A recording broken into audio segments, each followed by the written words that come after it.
51 countries or whatever it is, spending huge amounts of money. For instance, this is for 1 year at 2011, whatever, was it 2011 to 2018? $100 million spent, recorded at George Washington University. In that same period, $500,000 from Israel, as one example. Islam is just involved everywhere. Islam is like salt. Salt is in everything. Islam is like everywhere. Everyone says Islam is peaceful. Okay, so why were the French forced in the early 700s to fight hundreds of battles and major wars to kick them out of France in the late 600s, early 700s? This is, it's the whole Islamic thing on homosexuality. A male youth penetrating an adult male in the 19th century, Turkey, this piece of art, Museum of Turkish and Islamic Art, Istanbul. Now, if this stuff was illegal, would you be putting it up on your wall? Well, that is clear that this religion is peaceful, loving, tolerant, and just, is the religion that everyone should embrace for peace on earth. Because with statements like the House of War, you know what I mean? It's just clear that, this is just a death cult. It's a satanic death cult. If you are new to this podcast, please don't forget to like, subscribe, and to share, because that helps us to be recommended in the algorithms. If you would like to support this podcast, please check out our merch store on Amazon with the brand Todd and Me. We've got some cool t-shirts, tank tops, hoodies, and sweaters. Link will be in the description of this podcast. And if you're now starting a spiritual journey, you would like to start a spiritual journey, or you're currently on a spiritual journey and you would like some help removing some fears and traumas, please hit me up on my Instagram at Adriano_246, and it will help you to get some magic mushrooms. Enjoy the show and stay tuned, because we have some more great content coming soon.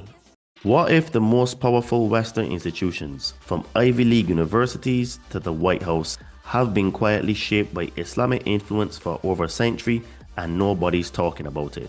Hello friends, and welcome back to the Conscious Man 7 podcast. I am your host Todd Cave, and today's episode is one of the most controversial, documented, and disturbing conversations we've ever released. We're joined once again by Lloyd De Jongh, an expert in Islamic source texts, Sharia law, and the ideological forces behind global power structures. In this third installment, Lloyd reveals the massive Arab financial influence pouring into top US universities and how it shapes curriculum and silence. The shocking link between Baphomet and the old French word Mahomet, and how that ties directly to the Saracens and Knights Templar. The ideological and symbolic crossover between Islamic governments and the Ku Klux Klan, including the term Kaliff and their holy book, the Kloran. How past US presidents and senior officials were openly involved in the Shriners, an order with hidden Islamic rituals and symbolism. And how homosexual spells and sexual rituals appear in both Sufi practices and Shriner ceremonies, evidence Lloyd brings from source material. But there's more. We dig into Islam's influence on Aleister Crowley and the shocking historical alliance between the Grand Mufti of Jerusalem and Nazi leadership, showing how Islamic ideology helped shape Nazi military theology and propaganda. This isn't theory. This is Lloyd's research from primary texts, images, and historical records that are all hidden in plain sight. If you've ever wondered how control is coded into symbols, rituals, and institutions, this is the episode that will change how you see history forever. Buckle up and stay with us all the way through. This is the Conscious Man 7 podcast, and you're about to hear part 3 of a series they never wanted you to follow. When truth is blurred by lies and misinformation, perception becomes reality. What will you perceive your reality to be? Liberate your fears and walk with me. Sit down and meditate. Connect with your soul.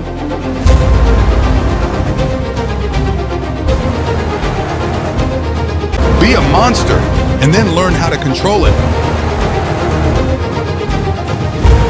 You gotta be willing to do the work.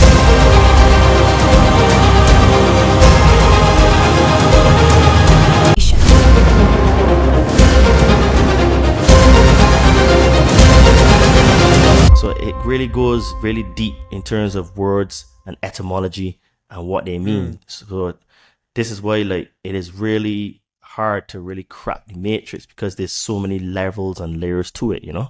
And today we welcome back Lloyd De Jongh, and today we are going to get very, very controversial. And Lloyd has promised a very, very deep dive into more of these topics that we spoke about last time. And last time we ended off talking about the Templars and Gnosticism. And today we are going to talk a little bit more on that. We're going to finish off that. And we're also going to delve into the links with the Ku Klux Klan, the KKK. And we're going to delve into the affiliation and association with the Nazis during the Second World War. Lloyd, welcome back to the Conscious Man 7 podcast. I'm really, really excited to talk to you today. And how are you doing, my friend? Good, thank you. Thank you for having me back. Yeah, I think today we'll wrap this up, but hopefully everything will, really land with a bang. I think people have been taken on a very interesting journey, and they'll hopefully have a completely different view of Islam, which has been hiding in the shadows, or, people thought it's innocent, it's pure, but no, it's behind all of this evil, with a hidden hand that people are just not expecting.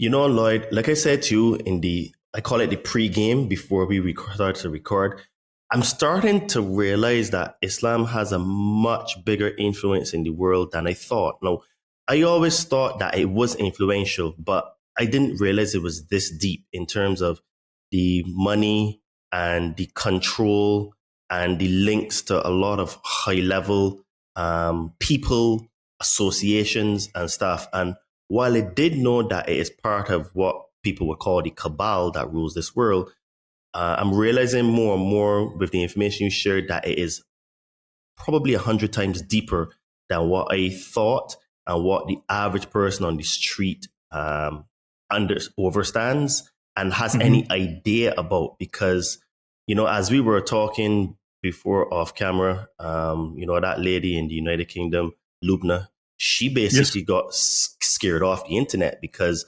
she was trying to, in her eyes, help the Muslim community and to sort of highlight some of the things that are not right, but at the same time trying to say, well, look, this is not everybody. This is just a small section of the people that do it. But as you clearly showed the first episode, that small subsection of the people is actually very important to the actual ideology and the deen, right? For it to live, because they do the dirty work, or I guess we call it the dirty work that the 99% wouldn't want to do or not required to do. So it's that small subsection that has to be there to do it. So they do the wet work. Wet works, correct. And she basically was threatened. They came to her house. She's a single mother, and they basically threatened her off the internet. So she's had to set up a Patreon. She has to move house, and she's scared shitless. And, this is one of the disadvantages now of leaving. The religion of peace. I'm not sure how those guys didn't know that. It's the religion of peace and love and tolerance and acceptance. And they just do it because they really love us, So I would like to say publicly, I wish her well. And I hope that, things go well for her, because she probably is scared shitless. But the thing, as I was also telling you, is that what she doesn't really realize is that it is because of the ideology that has radicalized the people to do the things that they do. So the people are guilty because of the ideology. So I'll turn it over to you and let you delve a little bit deeper. It's the doctrine. And I wonder, let me just share a couple of things. We may have done this early on, but we wouldn't. Let me just drop this in here. I just want to briefly go into something. Follow the money. What people also do need to do is to follow the money. This they can look up themselves. This is the foreign gift reporting data. This is a couple of years old because I did this talk a couple of years ago. So the data is a few years out of date, but it's still relevant. And universities and colleges only have to report money above a certain amount or if received a certain way. So there's plenty of ways not to do so. So we can easily guess that the amount of money that's actually coming in is 2 or 3 times more. But let me just bring up this one. So notice here that I'm just going to bring up all the numbers all at once. So, people talk about Israeli money, but if you look at where they spend money in universities, for instance, it's typically in farming, in biotech, hydrology, like how to do better water distribution, saving water in farming, and so on. But if you look at the amount of money that the Saudis, and you're looking at the billions of dollars, and in the last 15 years, apparently the amount of money the Muslim world is throwing in is $23 billion or something that they've thrown in. So now, if you look here, all of these Islamic donations from 51 countries, these are 69.7 times more in this document up to that point than the Israeli biotech spend. So you've got 51 countries or whatever it is spending huge amounts of money. For instance, this is for 1 year at 2011, whatever, was it 2011 to 2018? $100 million spent recorded at George Washington University. In that same period, $500,000 from Israel, as one example. Georgetown, $377 million. What are they getting from this money? You have to ask yourself, what are they getting from this money?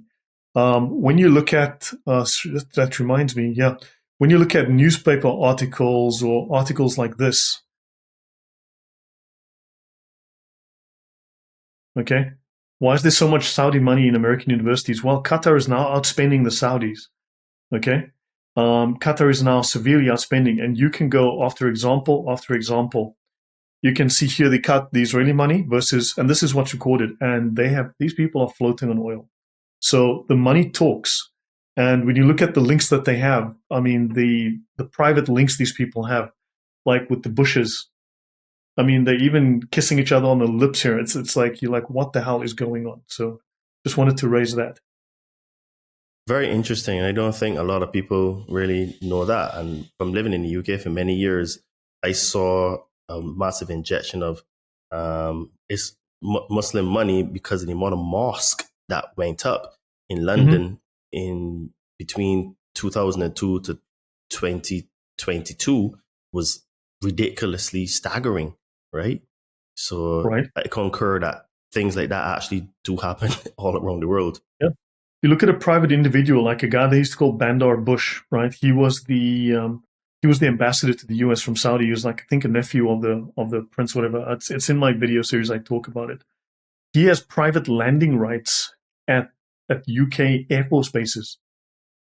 Do you have private landing rights at UK Air Force bases? That's levels. Right? He can land his plane there anytime he wants. I mean, these people are friends with Okay, we ended here. So let's just take it up from where we left off. We speak about the Knights Templar, and this is an introduction. Obviously, there's a lot more because what is popular in history or what is the successful narrative tends to be what is spread.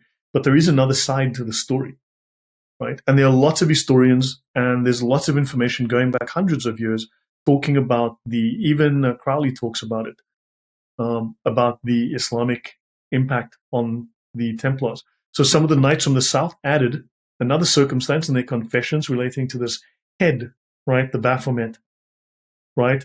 They said that they had to repeat, adore this head. This head is your God and your Muhammad, right? That's the instruction they got given. So they had to repeat some mantras and so on and formulas. And the idol was made in the figure of Baphomet. And we've mentioned that Baphomet was originally the name for Muhammad. It's an old French name for Muhammad. And another, Raymond Roubaix, described it as a wooden head on which was painted the figure of Baphomet. So these are people from different areas. They aren't all talking about what's happening at the same single place or location. They're saying, no, these things are happening at different places, right, across Europe.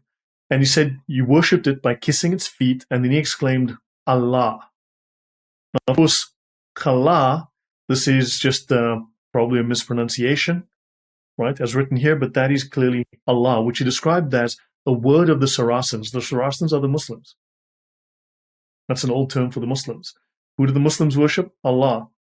So then, this has been seized upon by some as a proof that the Templars had secretly embraced Mohammedanism. Actually, lots of people have said that, as Baphomet is evidently a corruption of Muhammad. We've covered that previously. And von Hammer gave a Greek derivation of the word and assumed it as proof that Gnosticism was the secret doctrine of the temple. But we've shown that Gnosticism is also the secret doctrine of Islam. So there's every reason to believe that there was some foundation for the charges of heresy made against the Templars, right? Their intimate connection to the Middle East and the fact that their orders established there rendered their Christianity not quite so pure as that of Western Europe. It followed the doctrines and rites of the Gnostic Ophites of Islam, Baphomet being merely a corruption of Mahomet. I need to kill something that's running on my computer. So, then you speak of Hans Prutz in his Geheimlehre, Secret Teachings, furthered the view of the rejection of Christianity in favor of a religion based on Gnostic dualism. So this would be, and then they speak of other sects as well. So it looks like certain people in the elite, maybe not every single Templar, of course, but various locations were indulging in some kind of occult Islamic expression and expressions as regards the worthiness of Saracen nations, of whom the Templars had many friends. Okay, so they're speaking well of the Muslims, where they had many friends, and it is even possible that the Templars introduced into their rites practices which savored of Gnosticism or Mohammedanism. But those can be the same thing. So, any thoughts on that so far? Because this encyclopedia is taking the quotes from multiple different scholars, and it's combining them into this article. I'm just grabbing excerpts.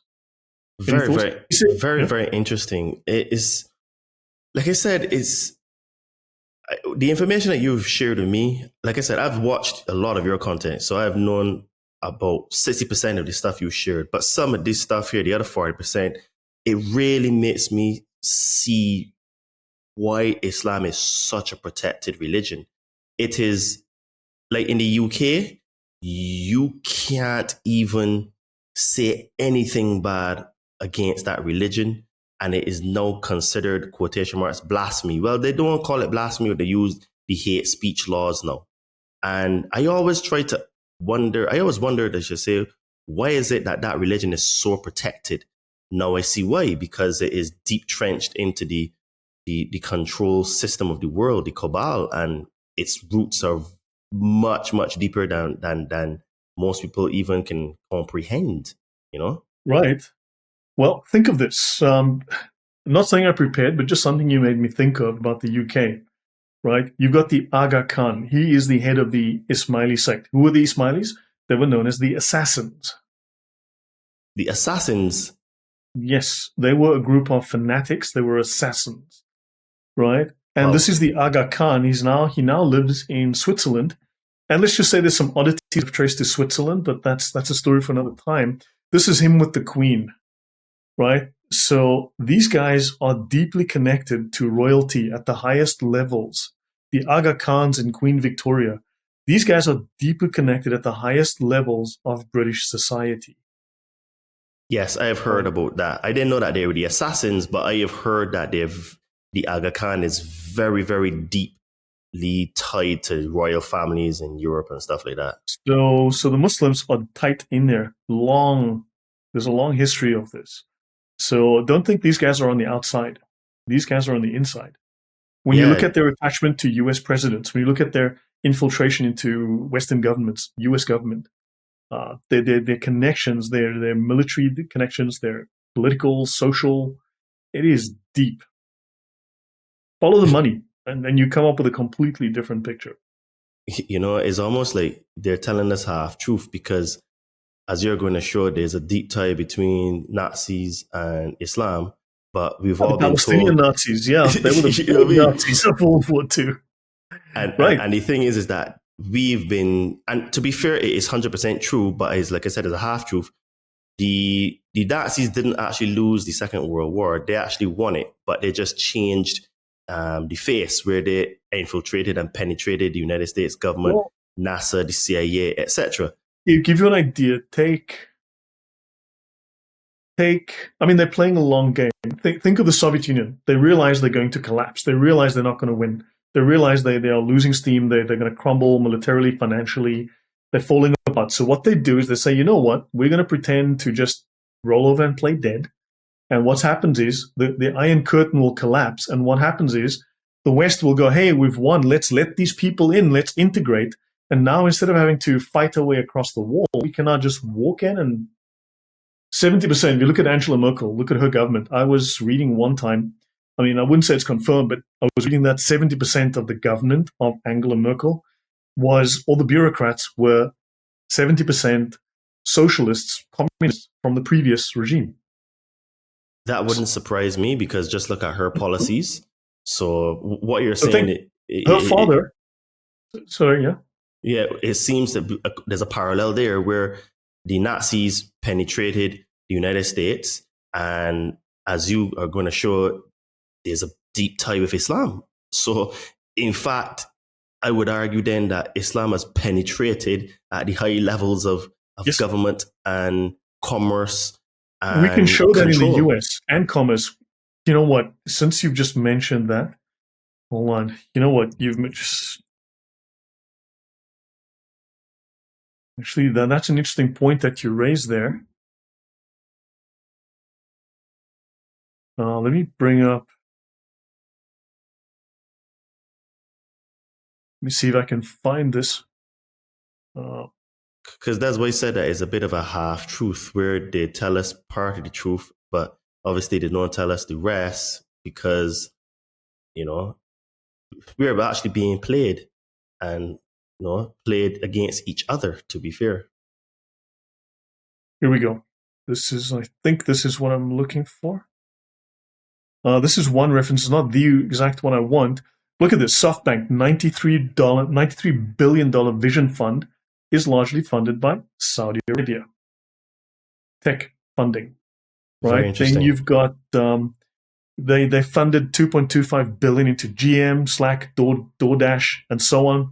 So these guys have bought their way into all the technology companies by sinking $32 billion and stuff like that. Saudi money flows into Silicon Valley.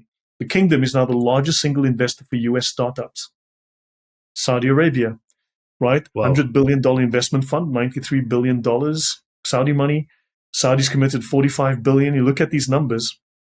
Why is there so much Saudi money in US universities? And then I need to look at Sharia finance. Yeah, let's have a look at this one. So have a look at this. Hot trend in 2017, the rise of Islamic banks on Main Street, USA, right? In the United States, a quiet financial revolution is going on under the radar of the public eye. The rise of Islamic financial institutions, Islamic banks that fund terrorism. A lobbying group with ties to Hillary Clinton was paid by a Bengali bank tied to terrorism. An Iranian bank as well. Then Islamic banks have become a force to be reckoned with. Islamic banks' capital grew from $200 billion in 2000 to $3 trillion in 2016. That's They staggering. expect this $4 trillion in the 2020s. Now, look, I mean, I'm on YouTube. That's about a week's worth of my income on YouTube. So these guys are, so there are more than 300 banks and 250 mutual funds around the world complying with Islamic principles. Sharia finance, the largest banks in the United States. Here they go. Okay. So they say here the top 10 banks hold assets of about $12 trillion. JP Morgan is the largest bank with $2.5 trillion, right? But, okay, Bank of America, $2.8 trillion. Now think about $4 trillion today. Think of $4 trillion. These guys, the Muslims operate as a unit, like the OIC at the UN. So they are now competing with the top banks in the US, but they work as a unit, not individually, because they follow the same ideology. It's true. Right? Okay, this is a database. So look at the royal family net worth. Everyone goes, oh, the royal family, the royal family. The British monarchy valued at 88 billion, okay? Not true. It doesn't seem like it. Because in liquid cash, they're worth much, much less than that. They're worth maybe a handful of billion, right, in the single digits. The rest of it is property that is not liquid, property they can't get rid of, property that, in fact, are national treasures that they cannot ever sell. So it's like you're worth $1 trillion, but the problem is it's in national parks and you have no right to sell it, or it's the national crown jewels. So you have some money, but you're actually only worth 100 million, but everyone says you're worth 20 billion. It's like, so then there's lots of talk about this. I mean, you can see these guys from CARE, the Muslims, here with George Bush. And there's just so much more that I can go into. We don't have the time now, but does that give you an idea of what we're talking about? Oh, absolutely. Absolutely. I mean, think the Saudi king, right? He owns the country. There's nothing you can't tell him that he can't do. How much is a country worth? How much is the country? He owns the country.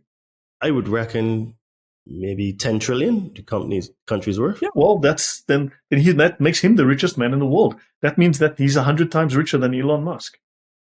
Yeah, because their oil reserves are like almost infinite, and they're the biggest producer of oil. And I think Aramco, their public offering was like 2 trillion or something like that from memory. So, yep. So think about that. So we really got to start following the money and looking at their political connections. So Kabbalah, okay? Kabbalah, Jewish mystic philosophy, only dates from the 1520s, which is interesting, right? The term, because before that, you had Merkava mysticism, right? And then, of course, Kabbalah. Now, Kabbalah became popular because of a guy called, the name escapes me right now, but he created like what shall we say, popular mysticism, right? And then you would hold certain poses and you would say certain incantations. And when you did these things perfectly, correctly, then what would happen is you would send blessings, sparks, what he called sparks, up to heaven. And this would get counted in your ledger as positives in your favor. Well, it's interesting that this supposed Jew was doing what is known in Islam as barakat. When you do things like when you say salam alaikum, when you put your hand in your chest, if you do it correctly and you intonate correctly and so on, and you say all the right prayers, what happens is you send a blessing up to heaven, a spark that gets recorded in your ledger. And so somehow this Jewish mysticism is equal to the way that Islam operates, which is a little odd. But then they speak of here, compare this to Arabic Kabbalah. And when I do my talk on, which is coming up next week on my channel, my first one on Aleister Crowley and how involved he was with Islam, which is extremely, he speaks of Arabic Kabbalah as well, because the Muslims have their own version of the Kabbalah. And it says, so they have Arabic Kabbalah, which is here on the online etymology dictionary.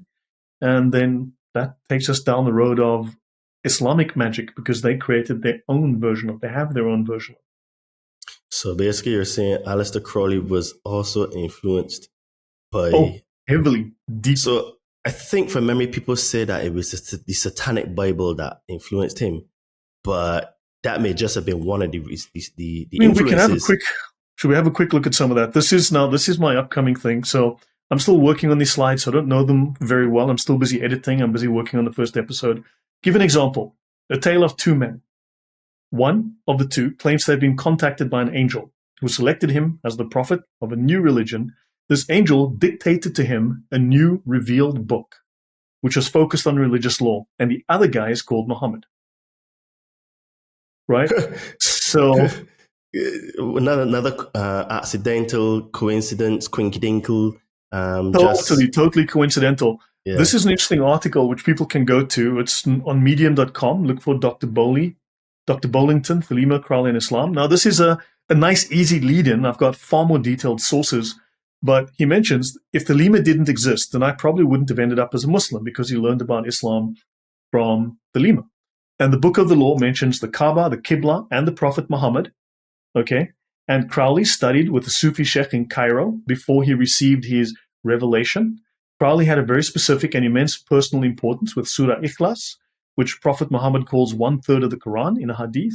Not only is it quoted as a preface for his Liber Ararita, in which he also paraphrases it, but in the preface in the Wake World. So he's quoting the Quran.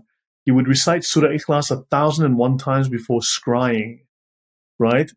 Then we have a quick look here. He habitually observed the prescribed 5 prayers of the Mohammedan and recited the Quran as he walked. He was interested in Sufism and Islamic mysticism. He learned Arabic. He memorized the portion of the Quran in his own words. He said that Thelema and Islam are actually compatible in many ways. Okay? He said Christianity was a religion for slaves, when Hitler said oddly the same thing. And then in his writing, his book, the Book of the Law, there are so many parallels to Islam. It's crazy. Change not as much as the style of a letter, right? Which is exactly what the Quran says. Don't change anything, and so on and so on. He studied Mohammedan magic, as he mentions in the Book of Lies, right? And then, so there's so much, but let me just see if I can find something quickly that, as I said, I'm still busy working on this. He has the Shahada, but he changes the Shahada. So he speaks of the magic word of Muhammad, which is Allah, right? And let me see what else he says. Let me see, there's something else I can just pick up. Oh, he's big on for his when you enter into his order, you get introduced to Saladin, who was the guy who fought against the Crusaders, right? Saladin is the one who initiates you into his order, okay? And then he says, themes inspired by Islam and the history of the Middle East are found in the structure and rituals of the OTO, the occultist organization that Crowley eventually took over, right? Let me just see, but I need to find some. He uses Baphomet. Crowley also references lots of Muslims. And let me see, and then he gets really into, well, should we say pornographic ideas and also homosexuality, which he says he gets from Islam, from his study of Sufism. And he gets deeply into this stuff.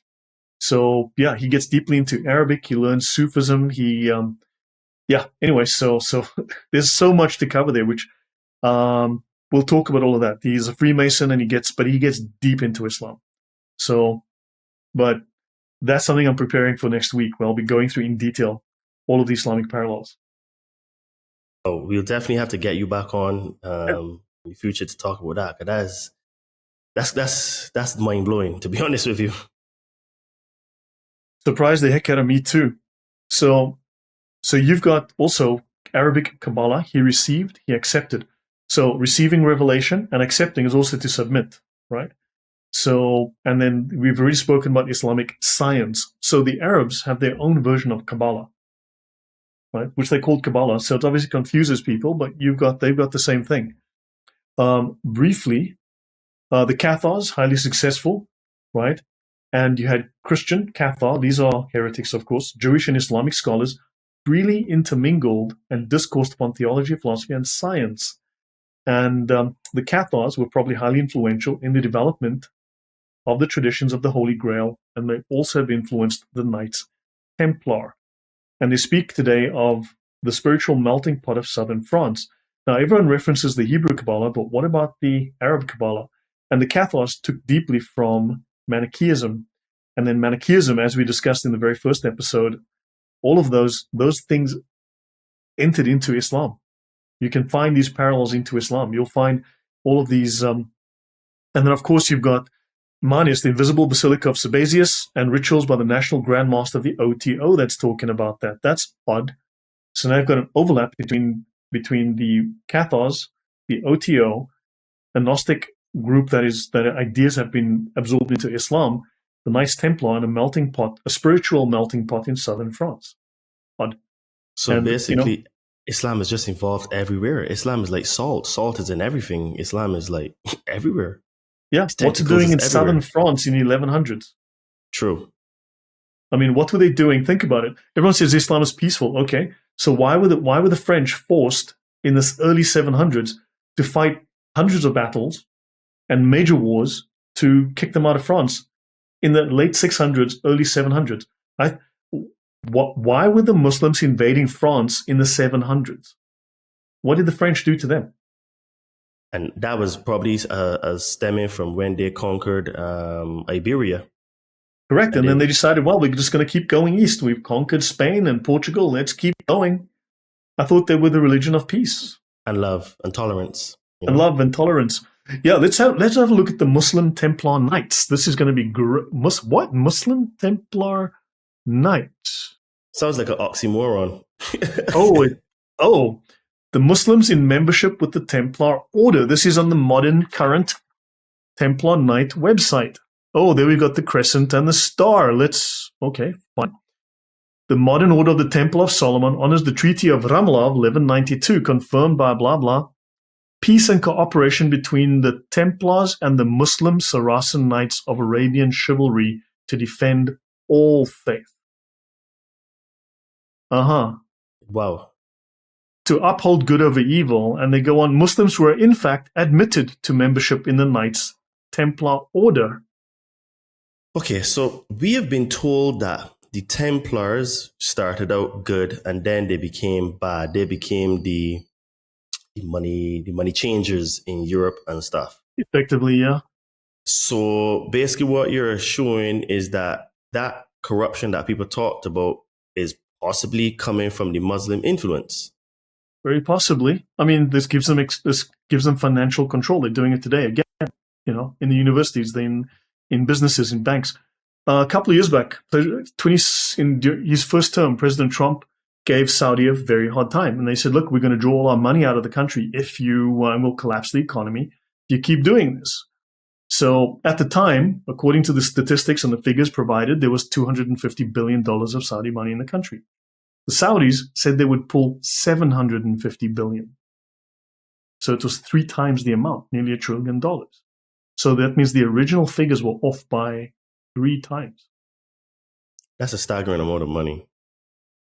Nearly $1 trillion from the economy. So think about it. It's one country.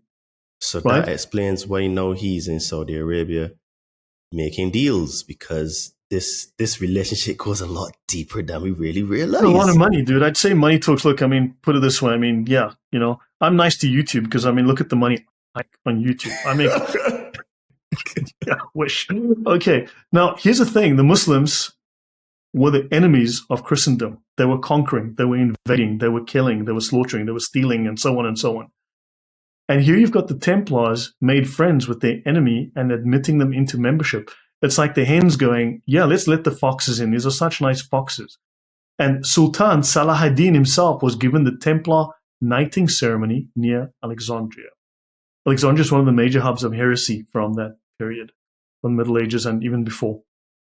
So the modern order, okay, they're speaking of cooperation between the Knights Templar and the Muslim Knights to defend all faith, okay? And it says here, the historical record directly from 12th century sources conclusively proves that the Templar order was never against Islam.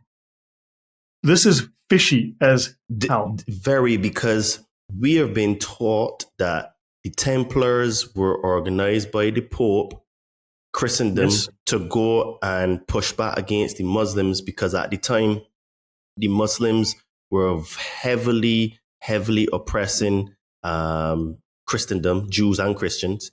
Yes. And I think it's something like 30,000 churches were sacked in the entire region. So the Templars were put together to go and push back against them. But now you're saying that, in fact, they did a double cross and they actually invited the Muslims into their order. This seems to be, at least there is so much evidence that says so, right? There's just a lot of evidence that seems to indicate somehow they were corrupted from the inside. And here you've got the Knights of the Templar Order of Salah ad-Din, official heraldic coat of the arms of the Knights of the Order of Salah ad-Din, recognized by and participating in the Templar Order under the Treaty of Ramla of 1192 AD. And anyway, this is on this website, knightstemplarorder.org, Muslims-in-membership. Yeah, now, you can see the symbology there already. You got the eagle, which is the Enlil faction, crescent moon, Nanar Sin, another Enlilite, the star, Shamash, another Enlilite. So yeah, it makes a lot of sense here right now to me.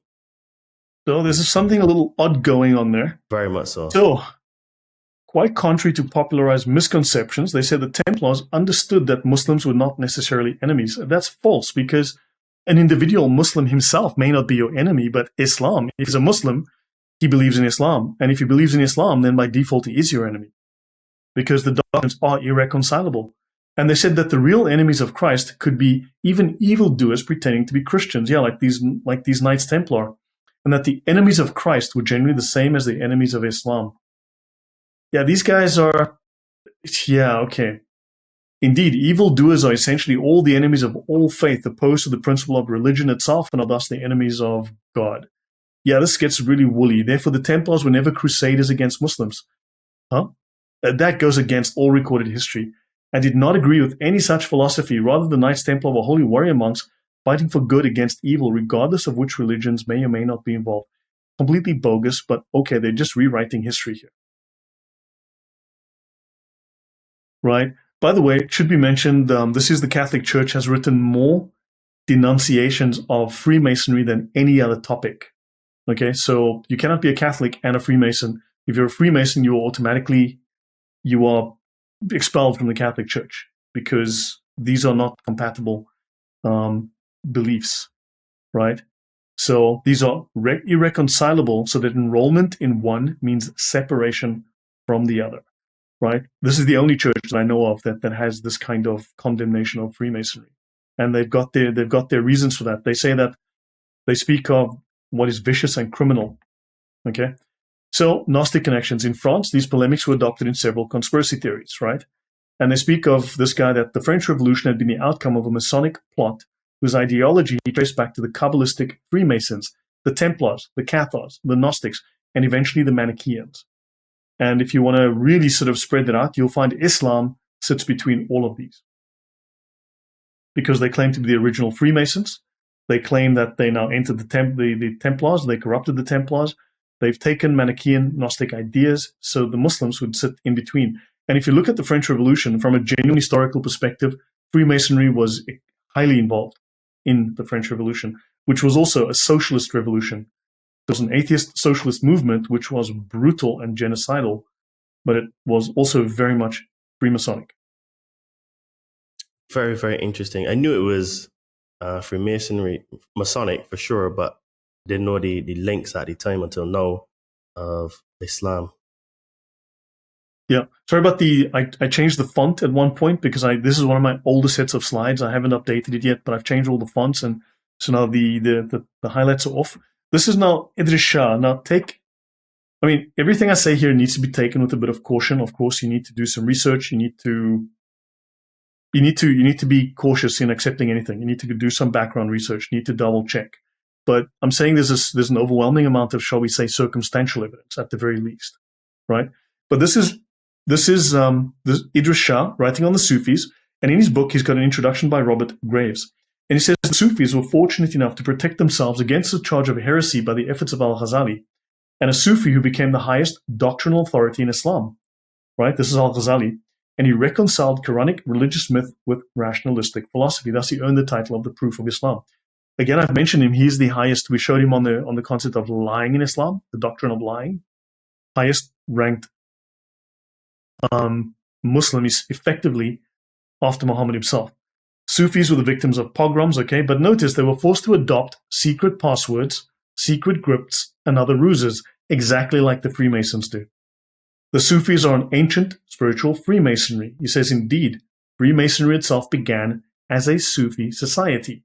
It first reached England in the reign of King Athelstan in 924 to 939, and was introduced into Scotland disguised as a craft guild at the beginning of the 14th century by the Knights Templar. Very, very interesting. So, Freemasonry has a much deeper history than we even actually know, because I've spoken to a 32nd degree Freemason already, and I don't even think that he knows some of this that you're talking about here.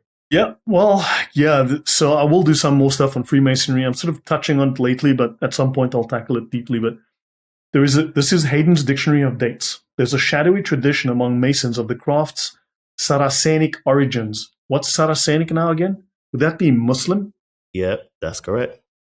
And it quotes Masonic historians in saying that it is said that the architects from the African coast, the Mohammedans, that would be North Africa, brought it into Spain in the 9th century.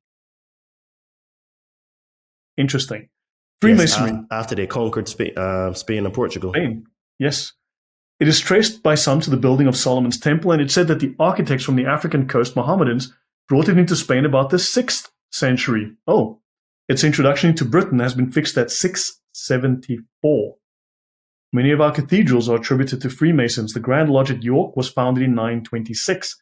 Freemasonry was interdicted in England in 1424, but in 1717, the Grand Lodge of England was established. Ireland 1730 and Scotland 1736.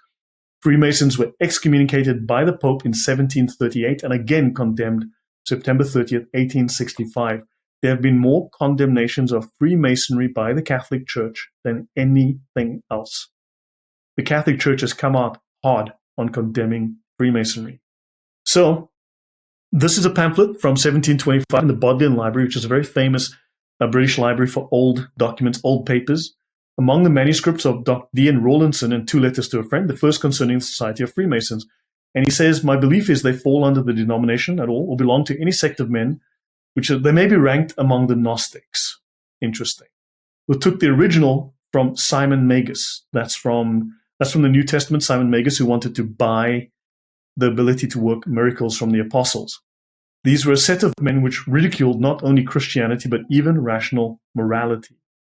And he says, which exactly agrees with the proceedings of our modern Freemasons. So he speaks of, this is his knowledge here. So they ridicule Christianity, they're Gnostics, and modern Freemasonry. Very interesting point, right? So I didn't explore this very deeply, but I just wanted to point to ideas that seem to overlap, or at least point in the same direction, which people can then go dig deeper in. Now, the Ku Klux Klan. Well, of course, the Ku Klux Klan, their holy book is the Ku Klux Kloran, because the sacred book of the KKK is called the Kloran. Do you know of any books that have a similar name to Kloran? Yeah, the Quran. And in fact, some of the English spelling of the Quran is Koran. And it's quite, I guess, accidentally on purpose that their book is called the Kloran with just an addition of an L after the K. Right. And they've got a Knight Templar here on the cover. Mm-hmm. And then you can see these are photos of the very first KKK uniform. These are legitimate preserved photographs. We'll look more into that. And notice you'll see a crescent and star. Correct. And again, a crescent and star. Yep. Very Islamic symbolism. Yes, it is the Islamic symbol. So yeah, derived from the Islamic Quran, the earliest symbol of the KKK was not a cross. Burning crosses in Christianity is sacrilege. The original KKK symbol was the Islamic crescent and star. Right, here's some older photos again. Right, you can see again the crescent and star. Very, very clear. You can see that, especially when you showed us the one with the Baphomet and stuff, you can see all of the progressions in terms of like the symbology being used together. So very, very Islamic. Yeah, very. So this is a KKK postcard, right, with the original Ku Klux Klan costume, 1890s costume found in a house in Pulaski, Tennessee, right? So that's the spelling as found, but this is a legitimate postcard. And then this is a book that very few copies are left, Islamic KKK Symbolism. So this guy's apparently called R.J. Brunson. He's ages 82, Pulaski, Tennessee, an original Klansman wearing an original robe, believed to be the only original robe in existence. For this booklet, March 25, 1924. And he's got one hand up, one hand down, which is like in the symbol of the Baphomet. You'll notice if we go back here, you see the Baphomet symbolism? Hand up, hand down. As above, so below. Yep. Yes, you can see it here. It's repeated all the time. So you get the symbolism all the time. So, and from clanhistory.com, first era Klan photos. This is likely the same man in the same uniform as above, but I'm not absolutely sure. The photo was taken near Pulaski, Tennessee, 1913. Now, interestingly, again, here they've got the KKK stands against the Catholic Church, right? They refusing to bow to the great image. So, again, Rome, these people reject Rome. Muslims do as well, of course, right? Now, the second highest rank in the KKK is the Kaliff, okay. right after the imperial wizard. Kaliff, yeah. Kaliff. Kaliff, sounds very similar. Caliphate, Kaliff. Yeah. Kaliff, that's is that the same as Kaliff? Have we heard of the word Kaliff from somewhere? I think it's from the Muslims, Muslims have a Kaliff? Oh my gosh. The imperial wizard is assisted by 10 genies. Heard of genies before? Jinns, yeah. I was just going to say that, yeah. Islam, good. They have a position called the Grand Turk, which would be the Ottomans. It's a reference to the Ottomans who are... Yes. Ottomans are Buddhists? Help me out here. I think they're Muslims. Muslims. They call blacks a kun, and this comes from the Arabic word mushrikun. Mushrikun, yes. That's in the Quran. Those are the polytheists, no? Polytheists, the mushrikun, yeah. The blasphemers, the polytheists, the worshippers of idols, yeah. The mushrikun. Mm-hmm. So that's where the term kun comes from. I wonder why they didn't just use some other name, but understand. So let's talk about the Shriners now. right? So these are high-end Masons. Now, every Shriner is a Mason, but not every Mason becomes a Shriner. So this is a symbol of Ottoman affiliation and adherence to Islam. That's their fez, right? Comes from Fez, Morocco in 1033. 6,000 Jews were killed there. And they made it red because apparently this is a symbol of the slaughter, the blood. There were further massacres in Fez in 1276 and 1465. This became the Shriners' official headgear in 1872. And it says Islam, so I guess it's got nothing to do with Islam then. It's got Muhammad's little sword there, or the sword of Ali, and it's got the crescent and the star, and it's also got Isis. Isis, the Mesopotamian god. Yeah, very Yeah, interesting. Egyptian goddess. Yeah, exactly. Isn't that a little odd? Unusual. There we go again. There you've got that's a little weird. Medina, that's the city of the prophets where he died.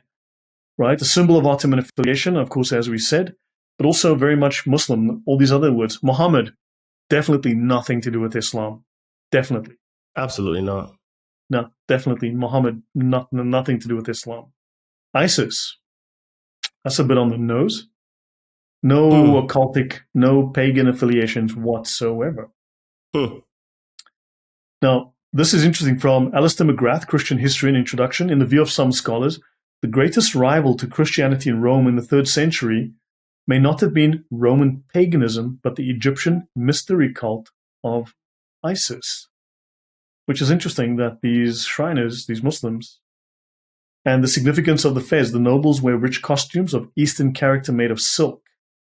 Okay, when pilgrimages to Mecca were interrupted by the Crusades, the Mohammedans west of the Nile traveled to Morocco as to a holy city.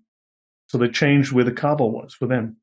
And they said there the head covering called the tarbouch, now known as a fez, was dyed scarlet, and it became a mark of learning. That's the ulama, that's the scholars of Islam, and so on and so on. It's a headdress of Muslims in every part of the empire. So they're wearing the fez because they're trying to imitate Buddhism, I'm sure. Then they speak of Freemasonry and subdivisions and synopsis, right? Freemasonry is a universal brotherhood of men, and so on, and has 2 rights: the York Rite, which goes from the entered apprentice to the Knight Templar. Just another little overlap. That's in a longer newspaper article, and I just thought that would be an interesting link there. Okay? And they speak of all the rights, and then you have, this is Elijah Muhammad, the Islamic Shriners. Got the Quran, and of course, he started his own little nation of Islam. You have a white guy. How many white guys haven't become Muslims and then don't tell you, and then they are secret Muslims? So he was a shrine as well, Elijah Muhammad? Yes. Jeez. Man, I tell you, right, it looks more and more from the information you've presented that Islam has penetrated a lot more of our society than we actually realize, Yep. And amongst the oaths of the Masonic Shriner is one that says, and may Allah, the God of Arab, Muslim, and Mohammedan, the God of our fathers, support me to the entire fulfillment of whatever their goals are. Amen. Ameen, Ameen, Ameen. In other translations, you'll see it with 2 E's. Ameen, Ameen, Ameen, as the Muslims say it. But that's got nothing to do with Islam. It's clearly not. And that white guy, who is that? His name again? Nobody knows. I have no idea. But yeah, he's a shriner. He's also a Muslim. Yeah, it says Quran on this one, so nothing to do with Islam. And then you get these guys, nothing to do with Islam. I mean, really, are these guys just cosplaying? Are they just having fun? Are they just bored hanging out with their buddies? Or are they helping out the cause here, Famous Shriners: Douglas MacArthur, President Gerald Ford, John Wayne, J. Edgar Hoover, and President Harry S. Truman. Now, I've seen many people, basically lose their cool because some Jewish organization got invited to the White House, but I don't recall that there were lots of necessarily Jewish presidents that, no one seems to have said a word about the fact that you have whole presidents that are involved with this organization. Yeah, it's true. And for the people that are only listening to the podcast, the people that are watching will be able to see the pictures that Lloyd has put up here. And you have pictures of Douglas McCarthy, Gerald Ford, John Wayne, J. Edgar Hoover, and Harry Truman. And they're all wearing Shriner hats, And there's a clear link with Islam and this secret society that they're part of. That's for sure. Yeah, something weird's going on. The mayor of Chicago, Richard Daley, U.S. Vice President Hubert Humphrey, the Prime Minister of Canada, John G. Diefenbaker, and President Warren Harding. Has America had a Muslim president yet? No. Besides Barack Hussein Obama? That's what we're told, because these are Shriners and they're clearly Muslims, right? Well, in character, certainly. Now, look, some of these guys could just be bored, or they're just hanging out with their buddies and they just think they're doing noble, charitable works. Granted, they probably are civil. But how do we know that's the line? Who do we know crossed that line? We just don't know. Now, these are famous Shriners sitting in the White House. That's so important. Look at these guys. And they're all around the president as well. Yeah, at the White House desk in the Oval Office. Mm-hmm. It's apparently bad when Jews do it or when rabbis do it, but it's perfectly okay when these Muslim cosplayers do it. Don't even talk about it. Don't mention it. Keep it secret. Don't discuss it ever. Because what it really looks like to me is like you're allowed to. I can't even say you're allowed, because if you, according now to in the United States, if you say anything bad about a Jew or the state of Israel, you're anti-Semitic. But the same thing happens in Europe when you say anything about Islam. So it's almost like at the highest levels, it really looks like these two religions at the highest levels are mates. You know what I mean? They're like cousins. I wouldn't know if, look, doctrinally, they are completely separate and contradictory. But I would say that perhaps you've got people who are faking it. They're just playing along, or they may be Jews or Muslims in name only, and they have commercial interests in common, political interests in common. Or maybe some of them are, and also remember, it's legal in Islam to lie, to deceive, and to use taqiyya, to pretend to be a Muslim. But maybe these guys are all Muslims to a man, and they're pretending to be good Baptists. Well, the thing is, we don't actually know. But no, exactly. My point is that it seems like if you've been told, okay, let me phrase this. Everything that we've been forced to look at, I'm starting to realize that there's another thing else you need to look at. So what you're being forced to look at is is most likely a half truth. And the mere fact that this is not really highlighted makes me think that at the highest echelons of these two systems, they have to be hand and glove working together. And Very probably. They just may be saying, all right, well, we just take the heat over here while y'all can do the stuff on the other side. But because we're one and the same, we're both winning. This is really what it appears to me, right? That they're all connected. That probably has a lot of truth to it. I mean, the thing is that, yeah, there's going to be, what is really happening? Look, people have different motivations, different levels of involvement. They all have their own agendas. So I'm sure that the truth touches on all those points you raised. So there's going to be some people in that box, some people in another. They're all going to be competing as well as cooperating, and so on and so on. And so we just don't know. But the fact is, you can't just casually dismiss it anymore because there's too much of this stuff. There has to be something going on. It's true. It's true. And then they may agree to be enemies at one time just for show. The whole world is a stage of men and women are mere players. 100%. 100%. Exactly. Look at this. Harry S. Truman, President of the United States, Freemason and Shriner. And this is 1950, and he's got a little stamp here, and this is his postcard. And here he's got all of the symbolism with the Shriners, the Freemasons, Islam, and blah, blah. And Harry Truman is a member of Belton Lodge, Knights Templar, 33rd degree Scottish Rite, and Shrine Potentate, honorary Grand Master of the De Malays. Oh, that's more Templar stuff. Wearing his Ararat Shrine Temple fez. Christian, Muslim, Templar, Muslim, Jihadi. A bit of a soup here, right? It's all mixed up, isn't it, right? Yeah, so I understand. So they were so powerful, the Shriners were so powerful that in 1952, Harry Truman and John F. Kennedy delivered their presidential campaign speeches at the Shrine in Pittsburgh, kicked off their campaigns. Wow. That's level of influence there that is staggering. Yep. So, of course, they're not Islamic at all. Let's have a look at this book called The Mecca Temple, the Ancient Arabic Order of the Nobles of the Mystic Shrine, and the founders of the shrine in America. All a bunch of white dudes. Right? With names like William D. May, William S. Patterson, Albert Rawson, George Millard, Walter Fleming, John Worthington. I mean, they didn't change their name to Muhammad Jihad, but And maybe this they is should the have. Mecca temple. Yeah, and they speak of the history of the order, and they say the Order of the Nobles or the Mystic Shrine, instituted by the Mohammedan Kaliff Ali, whose name be praised. That's an odd thing for a bunch of white Baptist Americans to be saying. It's very, very weird. Very unusual, And very strange. he was the cousin and son-in-law of the Prophet Muhammad. God favor and preserve him. Yes. And yeah, he had to dispense justice and execute punishment upon criminals. And the salutation amongst the faithful is Salaam alaikum. Peace be with you, to which is returned a generous and gracious Alaikum salam. With you be peace. Yeah, that's not shalom. That's not God bless you, brother. That is Alaikum salam. That's a little Muslim, just to me. I could be wrong, but you tell me.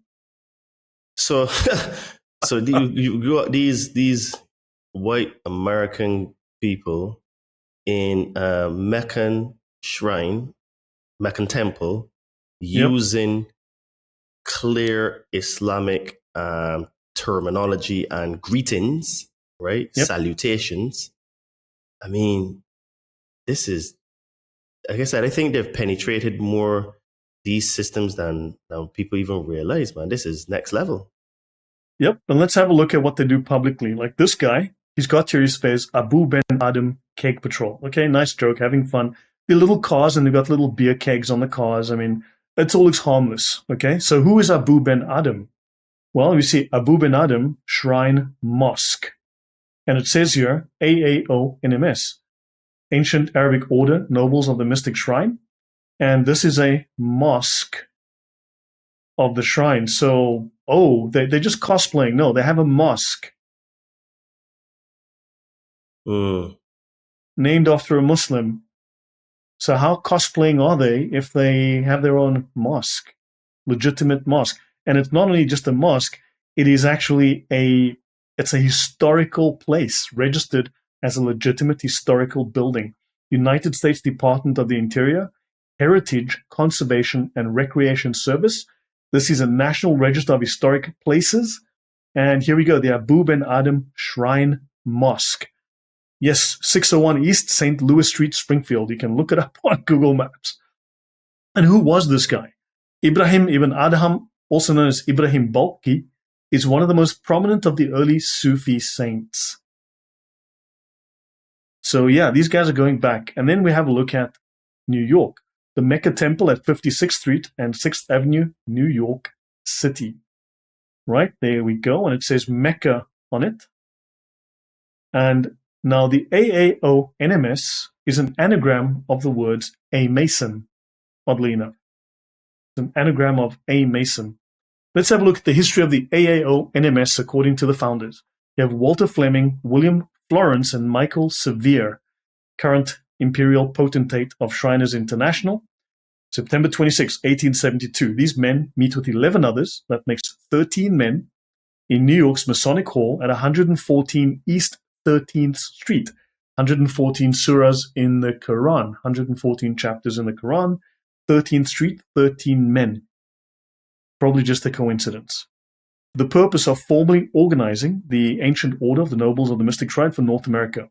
They become charter members of the New York temple named Mecca, and the Arabic shrine was born. Nothing to do with Islam. I'm missing anything that's relative to Islam here myself. So you're saying that all of this stems through the KKK as well? It's just like one derivative after the next after the next. Yep. I mean, what are these guys doing? So here we have the Masonic Sword of Allah. This is a Freemason hall, and you can see the guy here, a little white dude with these little fez on the back there. And then these chairs are shaped like minarets. You can see the heart-shaped minaret, the little peak. That's the minaret. You can see the symbol of the Shriners is over there. And you've got whatever book this is, and you've got the crossed Arabic swords, like you have on the flag of jihad, the crossed swords. Now notice you'll see the black flag of jihad, you'll see the text on top, a blot of text in the middle here, and then the two crossed swords. I'm saying this is the Quran here on the table. That's my guess. I would guess it's the Quran as well. I wouldn't have a doubt that it would be. So this is the black flag of jihad, and these guys are copying the black flag of jihad. And then, now notice, Who were the first pirates? Well, let's just say that Islam has a little bit more to do with piracy than people realize. Just a fraction, tiny, tiny fraction more, because look at the two symbols. You see how similar they are?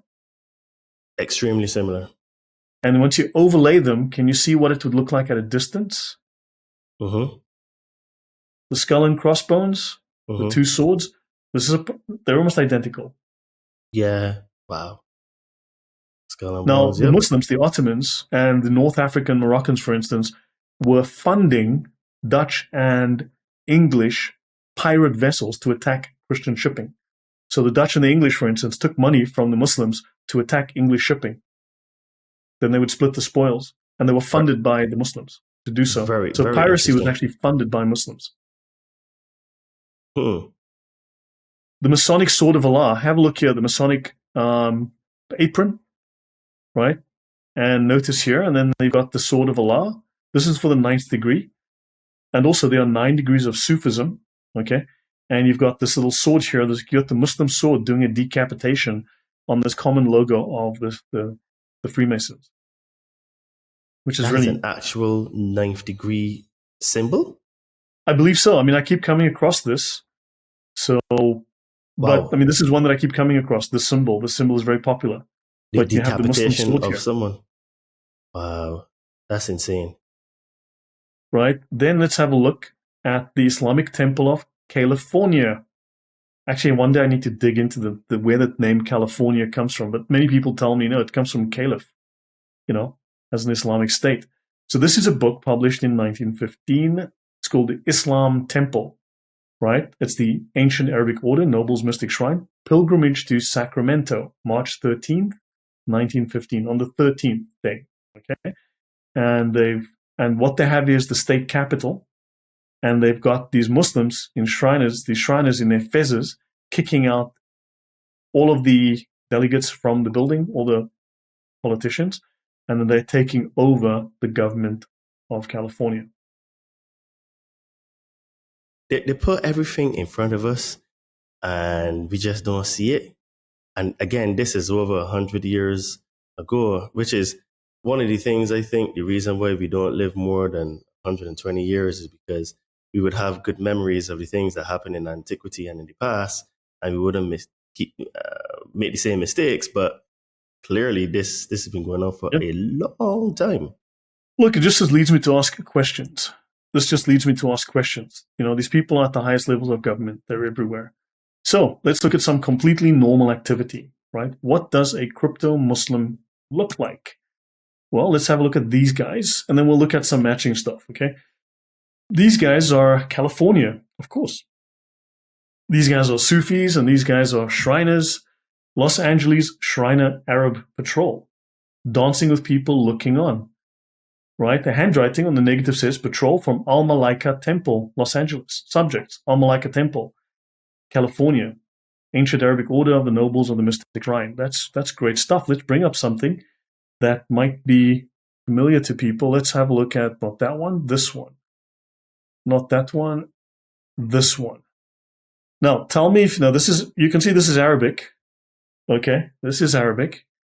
And you can see these are guys wearing their little fezzes. These are Muslims. Excuse the French here, guys. Does that kind of look a little bit familiar? Very familiar. Yeah, so this homosexuality we just saw, that is actually part and parcel of Islam. They actually celebrate it in art, even though apparently it doesn't happen. But let's have a look at modern day Sufis doing the same thing. This is modern day Sufis doing their little circle dance. Right, so you can see modern Sufis do something similar. Not exactly the same here in this case, but they do something similar. Let's have another look at these guys going through their motions.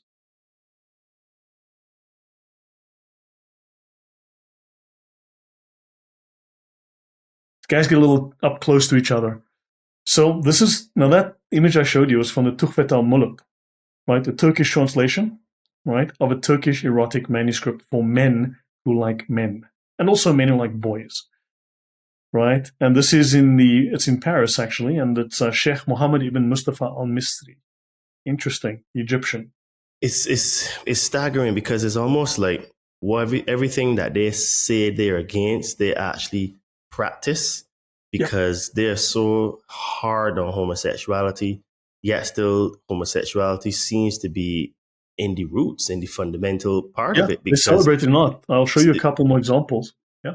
And then even when you look at places like Afghanistan, we had American soldiers testifying that, they would hear the boys being raped, and it was like just part and parcel of having to do business with the Taliban and to keep peace in the area that the American soldiers were, to allow the older men to just have sex with young boys. And the young boys would put face makeup and do dancing and all kind of stuff to entertain these older men. And most people would have think, oh, maybe that's just a subsection and that's just like a cultural thing. But as we're seeing here, this is deep rooted in the religion. So maybe just over there is a lot more open with that than in other parts of the Islamic world where it might be just more underground, Or the face they show us here, or maybe they're supposed to conduct it in a certain way so that it's discreet rather than obvious. But clearly there's a liking for it. Here we've got, and as I said, Aleister Crowley took his idea of Islamic magic, and it involved a lot of homosexual acts as part of the magical spells and rituals. So, absolutely. Interesting, the Gnostic Acts of John and circle dancing. So you have these Gnostic texts, right? So they speak of perhaps the most famous of these alternative rituals is the dance of Jesus and the apostles portrayed in the apocryphal Acts of John. It's a vivid and imaginative 2nd century description of the apostles' missionary journey. John recalls how on the night before his arrest and crucifixion, Jesus commanded the apostles to form a circle around him and to dance. And he sang a hymn to which they responded in a series of Amen, Amen, Amens. A clear allusion to the dance scene from the Acts of John is found in the Psalms of the Manichaeans. Now, we didn't really dig into them, but once again, we're back to the Manichaeans for the several time. So more Gnostic references these things all kind of overlap constantly. You keep coming across the same references all the time. Very much so. And then, the word Hajj in Islam transliterates from the Hebrew, the Hag, from Aramaic, but it means a dance in a circle or a procession, which derived into ritual circumambulations around the temple. But then it's interesting, once you get into Crowley and you get into the Sufis, they talk of doing your own private procession or like a small group and so on. So, there's this, the way these things are understood, but yeah. And that's the end of that. So we've covered that section there on Islam. And I was busy working on some of the stuff. Let me bring up. It's quite interesting that, it's almost like a contradiction. But the thing is that you showed in the first episode that Islam is full of contradictions and it was written that way. And basically it was there to be in code so that only the initiates would be able to understand what is really going on. Right? Right. And then when you come and see the stuff that you showed just now, it's more contradictions because you have Islamic art portraying homosexuality when that is heavily punished in Islam. But yet still, you have places like Afghanistan that practice that. Bachabazi. Yep.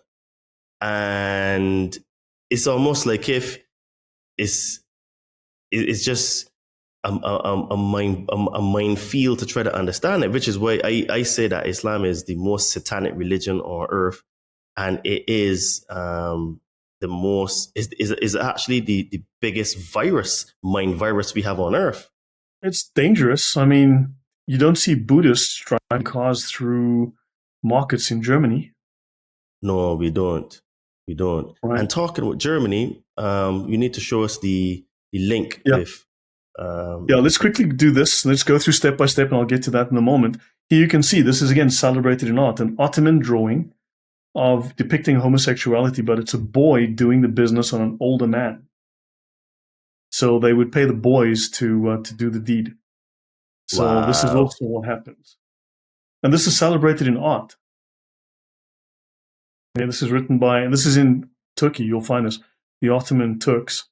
Then you've got here, this is, man, it's the whole Islamic thing on homosexuality. A male youth penetrating an adult male in the 19th century, Turkey, this piece of art, Museum of Turkish and Islamic Art, Istanbul. Now, if this stuff was illegal, would you be putting it up on your wall in the royal palace? No, and that's the thing, right? Like at that time, the Caliph and the Ottomans were the dominant force in Islam. They were the actual gatekeepers of Islam, to be fair. So if the Caliph, which is at the highest echelons of the religion and the movement, has those type of things on there, clearly it shows that these are practices that are either endorsed, sanctioned, turned a blind eye to, or they do themselves. One of the above, or maybe all the above. So this last section deals with Islam and the Nazis. I'll bring up some other notes in a minute, but let's start with these. Now, Palestinians were voluntary Nazis in World War II. They volunteered. They, in fact, still have a lot of reverence for Adolf Hitler. You'll find that Mein Kampf is one of the biggest selling foreign books in the Middle East. It is still very popular. They revere Hitler. They still fly the Nazi flag. They still do the Nazi salute. And they want to continue what Hitler started in World War II. So the Grand Mufti of Jerusalem was the not only religious, but also political leader of Palestine, right? Of the Muslims in Jerusalem and so on. He volunteered to go fight for the Nazis and to raise an army. You can see here that's him shaking hands with Adolf Hitler and all of the rest of the Nazi top echelon. And he volunteers and he goes in at the expense, the Germans pay for him. They give him a palace, little, villa. And he sets up office and he starts to do propaganda and starts to recruit Muslims to fight for the Nazis. That is something we are not taught at all about history. And history, well, as people that follow my channel know, it is called His Story. And the victors are the ones that basically write history to basically hide certain facts and also to make them look good. And the victor tends to write the history, right? Yep. So you'll notice I was referring here to someone called Ashraf who was making statements. And so I brought up these multiple images like this, and I'll go through a few more. And notice here, you're unable to view this post because this account owner limits who can view their posts. Yeah, right. So because it embarrassed them. This Muslim was embarrassed when I started to post all of this stuff because they obviously wanted to claim that they are squeaky clean and totally pure, right? Let's have a look at this one, right? I've got here Muslim Nazis. This is a feature. It's not a bug, right? Here are the guys doing the Hitler salute, walking with these death's head generals, inspecting Muslim Nazi death's head troops or SS troops, right? The same thing. The post is, okay, suspended account. Interesting. Let's have a look. Here he is meeting with Hitler. So question, whose account is suspended? Yours or the person that shared that someone originally? else's. Someone obviously was. I blocked this guy, but this is from, because these guys were obviously saying things that, they got suspended. Yeah. So this is the leader, the political leader of the Palestinians, who then had an audience here with Hitler, showing that, we are great allies and great friends. Again, the same picture. Let me see if there's more pictures above here. The KKK. Suspended account. Fascinating stuff. Okay, let's continue. This guy, let me see if there's anything below. Nope, that's it. Let's go up. Same account. Let's see here if there's anything else that I'm missing. Nope, I'll close that. Of course, he goes to Germany and then eventually he gets, let me see if there's more. I've got some more photos. I'll have to go through my notes for that. Okay, let's start here. This is one of my videos on my channel. This is called Hitler, Palestine, and Muslim Nazis, Part 3. Let's have a look and see what you have. It's a short video. I've got a handful of these short videos showing the connections. This is, does that look, what kind of salute is that? That's the Nazi salute, and that looks like a Nazi German soldier in uniform. Yep. Nazi soldier in uniform. And then you'll notice that may be him standing there again. Yep. And they're about to do Salah, right? Yes. Muslim prayer, and there they go. And there they go. Ass up in the air. and notice he's got his SS collar on. Yes.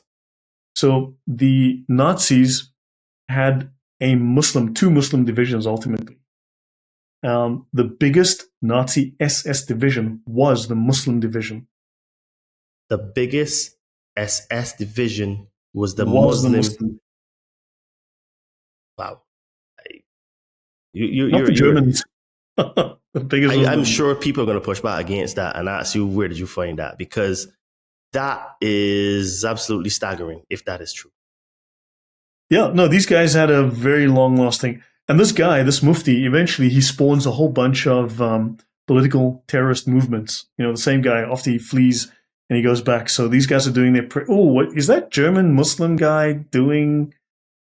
Good grief, Nazi Muslims, for real, German. Yeah. And he goes and he does his little thingy there, and there the guys are praying. Yeah, it's only 200 or 300, maybe more. It's not like. Yeah, hundreds of them here, more of them. So you're basically saying that the majority of the Nazis that fought in World War II were actually Muslims? A large number. So the Grand Mufti may have raised as many as, depends on the figures you read, but the figures I've seen, and I have some figures I can bring up, as many as 600,000 or more Muslims. That is staggering.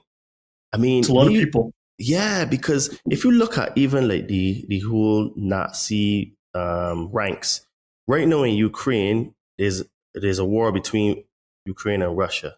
But what people don't know is that there was a wing that was Ukrainian that was actually, what's the guy's name, begins with B? He was like one of their renowned guys. Yeah, the Azov battalion they're speaking of. Yeah, the Azov battalion. And there was a particular guy, his name begins with B. I always forget it. And he killed his own Ukrainians, right? And he was a proper hardcore Nazi. And now you are showing us that the people from Palestine, they actually fought and the Muslims fought in the Nazi war against the Allied forces. Yeah, I've got some notes here. I need to find them. I'm just looking for my notes, but let me give me a second to try and find those. I'm going to show some more of what I just had a moment ago, but it just goes to show you, right, that history is nothing how we've been taught it. There's a lot of it has been hidden and suppressed. And again, it comes back to the fact that a lot of this information is very embarrassing to groups at the top, that you can see their affiliations, and it brings into question, do these people actually have our best interests at heart? And they're just all scammers and liars. Right. So this is this is more of them here. Right. You can see these guys are wearing the death's head. These are Muslims. Right. And there's this interesting book, The Icon of Evil, Hitler's Mufti and the Rise of Radical Islam. Because once he escapes, he goes to prison, he gets busted out of prison, or he escapes somehow. And then he ends up in Egypt and Middle East and whatnot. And he starts to spawn a bunch of terrorist organizations. So he spawns a bunch of terror organizations after he's been a successful Nazi. This is him here, the Hajj Amin al-Husseini, that's the Grand Mufti of Jerusalem, and the anniversary of the pro-Nazi Iraqi coup d'etat in Berlin, right? So the Nazi connection to Islamic terrorism by Chuck Morse, Adolf Hitler, and Hajj Amin al-Husseini. Whenever I posted these things on Facebook, I'd have my account banned for 2 weeks, up to 8 weeks. So eventually I just left Facebook, because anytime I posted this, I would immediately get reported and have my account blocked. The Nazi connection to Islamic terrorism, you can see here. Then they speak of Al-Banna's alliance with the Grand Mufti. This is the head of the guy who founded the Muslim Brotherhood, which we spoke of during this series. His alliance with the Grand Mufti was the single most important factor in converting the Muslim Brotherhood into a mass movement. Al-Banna, remember that's a pseudonym, it's not his real surname. Al-Banna means builder, it's a pseudonym for Mason, because he was a Freemason. Yes, and struck up an alliance with Hitler's leading supporter in the Arab and Muslim world. The Grand Mufti spent the war broadcasting weird Quranic restatements of Nazi doctrine on shortwave radio into the Arab world, in the hope of stirring up an Arab insurrection to drive out the British and exterminate the Jews.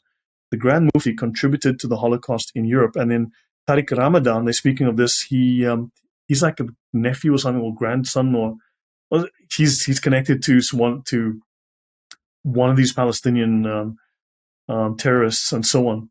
So this was discussing this guy. Here we go again, Muslim Nazis. You can see them getting ready for the prayer, right? So it's not like there's no connection. How the Nazis helped to inspire Hamas. Islamic terrorists are pursuing an anti-Semitic agenda that long predates the state of Israel, right? That's an interesting article over there. Islamic terrorists, right? The Nazi roots of the Muslim Brotherhood,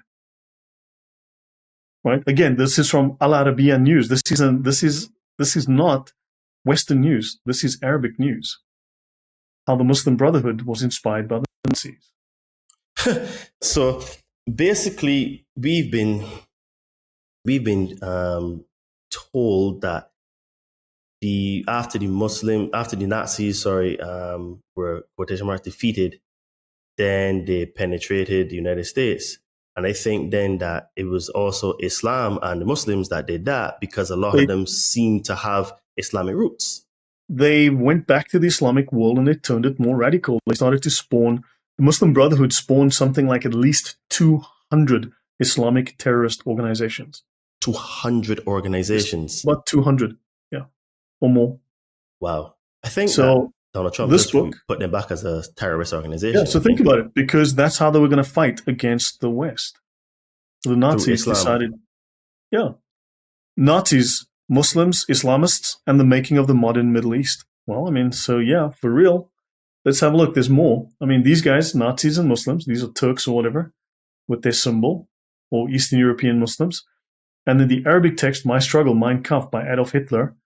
And The Sculptor, that's an Arabic version, or an Egyptian version, or Syrian version of Mein Kampf. Okay? Sayyid Qutb, father of Salafi jihadism, forerunner of the Islamic State, that would have had some mention there. And yeah, the Mufti of Jerusalem and the Nazis, the Berlin years, from Klaus Gensiker. Right, his time in Berlin. So there's Islam and Nazi German is War by David Murtadel. But only Nazis and Muslims had a political, spiritual romance. Both groups hated Jews and liberal democracy. Both sought what Michel Foucault, praising the Iranian Revolution, would call the spiritual political transfiguration of the world by combat. He means jihad. The Kaliff explained he was the Führer of the believers. See? So, of course, they blame the Jews for Bolshevism, and then, of course, they have to now go fight them and kill them. Okay? So, yeah, I mean, so that's the story. You have to demonize the enemy, and then you've got to go and fight them. And then, of course, Subottendorf is a Sufi Muslim, the founder of Nazism. We discussed that previously. So let me bring up this. I mean, here you can see we spoke briefly about this. And, there's, I didn't prep on this thing. We shouldn't forget that the Ottomans fought alongside the Germans in World War I. They did. And I always wondered, but why would the Ottomans want to fight against the West? They didn't really have any beef in it. They had nothing really to gain. But now you are showing this unholy spiritual alliance, it now making sense. Where they've had it for decades before that. Yeah. And then they speak here of the Ikhwani Muslimin, the Muslim Brotherhood, the world's largest secret organization, right? The world's largest secret society. And this is from Cynthia Farahat. She is an Egyptian, I believe. She now lives in the States. But they speak of the Muslim Brotherhood's secret apparatus, a clandestine incubator for Islamic terrorism. And it creates assassins, and it creates terror organizations. The world's most dangerous terrorist group is not hiding in caves or in the Sahara. It operates in the United States, and its members have sworn to fight eternal jihad.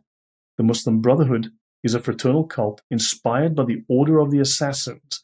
Who's the Order of the Assassins? Well, we just spoke of the Aga Khan, who is now living in Switzerland and hobnobs with the royals, and they were the assassins. And modeled after Joseph Stalin's secret apparatus. Wow. And they have the means to do it because the assassin group have a lot of money through the Aga Khan. Yes. They have a lot of money. They get money everywhere. I mean, these guys are, it's just terror after terror after terror. Actually, here's something very interesting which might be useful. Let me just bring up this. Now, so I'll wind down here, but the Chinese have Sun Tzu's The Art of War. which is commonly referred to. And of course, Islam is a religion of peace, but let's have a look at the Quranic concept of war by Brigadier S.K. Malik with a foreword by General M. Zia-ul-Haq. General M. Zia-ul-Haq was obviously a general in the Pakistani army, but also at one time, I believe, president of Pakistan. We are pleased to offer this version of General S.K. Malik's book, The Quranic Concept of War, to the public, because few people realize that the Quran is also seen, just like Sun Tzu's Art of War is a war manual, the Quran is also seen as a manual of war, like Sun Tzu's Art of War. Muhammad is the model of the perfect general, because he was successful militarily, right?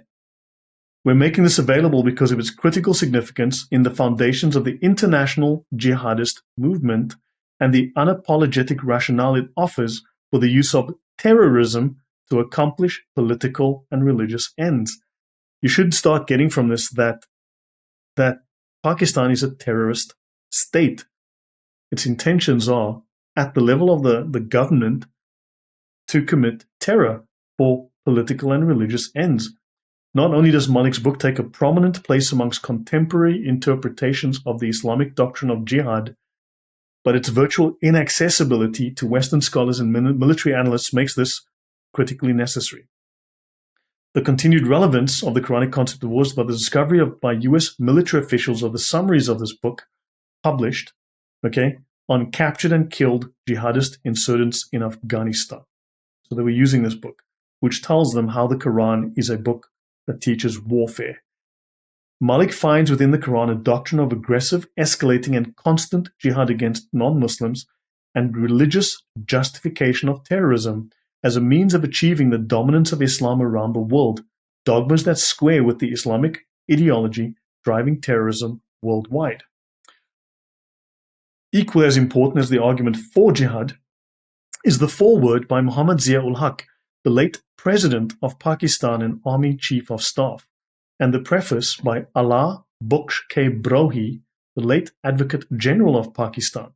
Their respective endorsements established Malik's views on jihad as national policy and gave his interpretation official state sanction. General Zia embraces Malik's expansive understanding of jihad as a duty extending to individual citizens. And of course, there's a distinction between the Dar al-Islam, the House of Islam, and the Dar al-Harb, the House of War, in other words, non-Muslims. And defensive jihad, for the Muslims to defend themselves, includes removing any obstacles and any resistance to the spread of the message of Islam, and the removal of obstacles to the institutionalization of implementing the Sharia. Wow, that is clear that this religion is peaceful, loving, tolerant, and just, is the religion that everyone should embrace for peace on earth. Because with statements like the House of War, you know what I mean? It's just clear that, this is just a death cult. It's a satanic death cult. Yep. Yeah, I know I had some other things. Let me see if I can find it. But yeah, so this is where we're at. There's just overwhelming evidence. It is a death cult. These people are deadly serious. They have a lot of money. They have huge amounts of money, billions of dollars they're pumping in. And we're looking the other way. We're just ignoring it because their propaganda is so successful. It really makes me think now, because what people don't really understand what's going on is that the Muslim world is sort of like a hidden world from the eyes of normal Westerners. But they're doing, when you look at Saudi Arabia, they just agreed to invest $600 billion in the United States and buying AI technology, etc. And they're putting up, building this city called Neom, right? Which is basically going to be a 15-minute smart city, which is going to be a prison. And, they're going to be having the AI technology to track, trace, and database you while you're in the city. And basically you can be living in pods. And yes, people don't realize that, this this religion, even if you look at the Saudi Arabian police force symbol, it's actually a pentagram, right? If you look at it, it's so deep, you know. Have a look at this. Is this a Nazi flag? Are these Nazi symbols? Very much so, modern day, yes. And what's this word here? Palestina. Yeah, for Palestine. This is the flag of the Hitler Youth of Palestine. That's the flag Hitler used. No, the Hitler Youth. Oh, the Palestine. Hitler Youth. I believe this is the Hitler Youth of Palestine flag. Oh my goodness, you're right. Yeah, you did say, is that Pakistan or Palestine in the top left hand corner? Yeah. Palestina. This is Palestine. This flag was found in this flag was found in Palestine. So this is the Hitler. I mean, yeah. What can you say? But you think about it, the Grand Mufti of Jerusalem, who was the head for the Palestinian people at the time, he went and volunteered himself to Adolf Hitler and the Nazis. Yes. And you're saying that as up to, some reports are saying 600,000 recruits. That's a lot. That's a lot. There's a lot more to it. I mean, that I've done a talk on that. In fact, I did a talk on that. But that itself was a couple of hours long just to cover that subject. But you can see here's another view of the same flag. This was captured, was found. The different color, darker color one, but you can see again it's Palestine and the Nazi symbol. And it's the Palestinians and the Nazis sitting in a tree, Kissing. True. And that's the Palestinian flag there, is in black and white, but I'm assuming that's the Palestinian flag there, no? I guess so. So yeah, it just shows the partnership. So the Palestinians were literally Nazis. That's not an exaggeration. They were literally Nazis. Wow, I tell you what, you are going to cause a lot of uproar when they post this because a lot of people have no idea about it, especially, and I mean, look, my view on it is that, you know, war is bad and is evil and both sides have done atrocities to each other. But think facts like that should be actually highlighted and be in the public domain so people can, you know, make their own mind up about what is true and what isn't. But we simply aren't told that there's this undercover love relationship between the two groups. Your mic is right in front of you, you know. Sorry, my bad. I was trying to because it's obscuring my view. I was trying to bring up another fact that I wanted to bring that reference to. I wanted to find the reference to the to that number of 600 something thousand. I've got those notes. I just can't find them offhand right now. I mean, I will find them 5 minutes after we finish. Yeah, it's always the way. It is always the way. But yeah, I mean, hopefully I've shown enough to show you there's not just a casual issue here. No, it's not. I mean, I always knew that Islam was like the cancer of the world. And I've gotten a lot of pushback when they've said that. But from my own research, I've been able to prove that. You've just taken what I've said and put steroids on it with some NOS gas and then put a heavy booster with some flames behind it. To be honest with you, because... Move the brakes and send it over the cliff, right? You know what I mean? Because... And the thing is, right, is that to all my listeners in the United States, one of the reasons why I got Lloyd on is that I used to live in Europe for many years, and Europe is probably about 30 years ahead of what y'all experience in terms of a lot of the quotation marks cultural revolution. And the problem that we have in Europe now is an Islamization of Europe to the point where, like, Europe has a falling birth rate, just like the United States and Canada and Australia. The entire West has a falling birth rate. And the moniker that the Dawah team like to say is that, Islam is the fastest growing religion. It is true, but not true at the same time. It's true because of sheer numbers, yes. And the reason for that is that they are having way more children than us in the West. Muslim families in Europe tend to have about up to 4 kids per family, while in the West, we're under 2 kids per family, which is not a replacement rate, right? So the Dawa team is correct that it's the fastest growing religion, but it's not the fastest growing religion for people converting. It's just sheer people born into it because of birth rates. Something like 95% of converts leave within 3 years or less. I would believe that statistic. Right? And so, so people might adopt it, but then they leave after they figure out what the heck is going on here, or they do it because they get married, so they're nominally Muslim, but not really. And then eventually they're like, what the hell's going on here? And they go. However, that birth rate figure is actually from the 1960s. It's no longer valid. It's actually reduced significantly. So it is actually no longer a valid statistic. It's a 50-year-old, 60-year-old number. So you're saying that the Muslim birth rate is lower now? It's actually declining heavily. It's actually declining.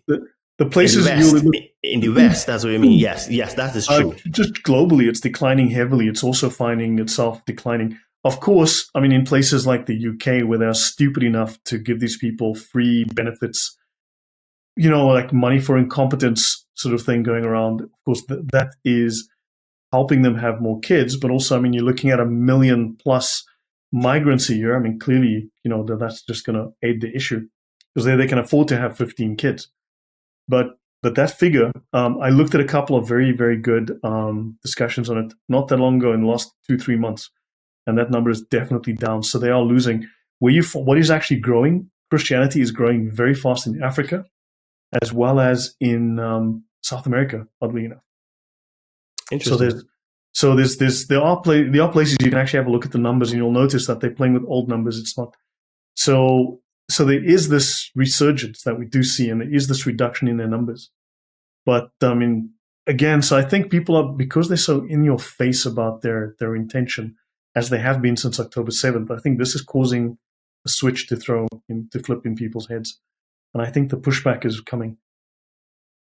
Well, you know what?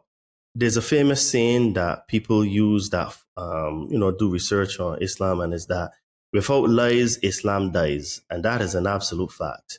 And as you clearly showed in the first episode, you have to lie. You are obligated to lie in Islam. Yeah. And Islam only has validity because it lies. And it lies very well. But scratch a little bit at the surface, you see that it is a house of cards that have been built on sand and have zero foundation whatsoever. Yeah. So, this has been a very, very interesting 3-part series. And as we have spoken about in the pregame, we're going to probably organize we will organize a 4th one for the one that you shared.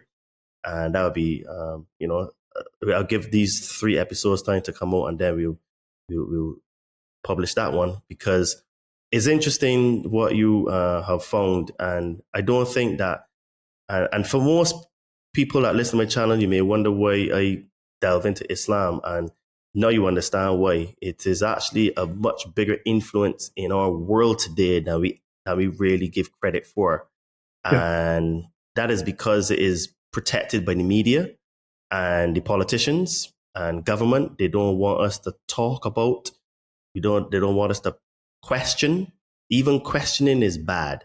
And in the UK, there's some very severe hate speech laws that are basically blasphemy laws, that if you say anything about Islam, you get punished. And like we said earlier in this conversation, Lubna, she has been scared off the internet, and she has to move now for security reasons, and she's a Muslim, and she was just highlighting, hey, there's certain things in our religion and people are doing that are bad. And it was like, no, you can't talk about that. Look what happened to Salwan Momika in Sweden. Do you think they found the killers who came to his house and shot him dead? Hell live? No. Hell no. On a stream? They've done nothing. No. Because they don't want to antagonize the Muslims, and then there's going to be a riot, and everyone just, what do you say? This just emboldens them. Yeah, and I always wondered why they're so heavily protected, because in their ideology as well, it's clear that there's a bias. They're allowed to criticize, critique, and even say bad things, mean things about other religions. But if you say any mean things, you have any mean tweets, any mean Facebook posts, you get put in Facebook jail, or in the UK, you get Literally. the old bill, as we call them, the police. Yeah. You get the old bill coming at your yard and knocking and I mean, saying, the UK is jailing 30, the UK is arresting 30 people a day for social media offenses. insane. That's how many per year? 365 times 30.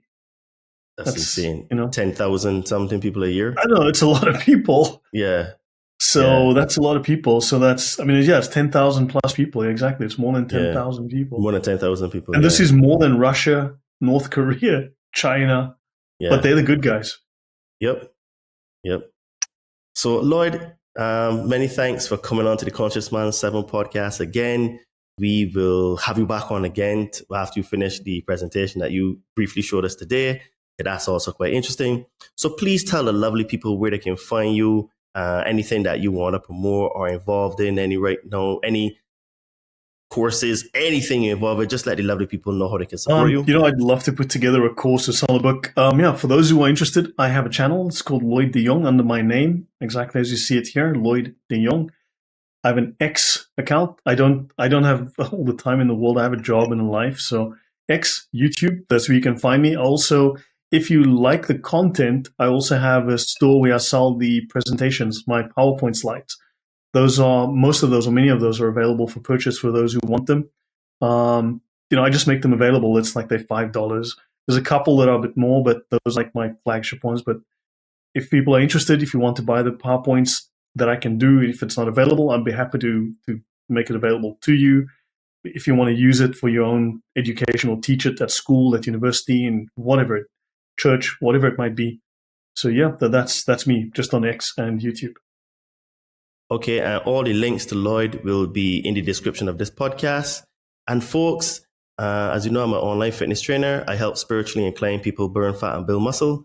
So summer's coming up, and if you would like to get into awesome shape, have that beach body, that summer body, and to not feel embarrassed in summer clothes, hit me up on my Instagram at Adriano_246 or my name Todd Cave, and let's see if I can help you. And if you're a good fit for the Compound Body Training Army.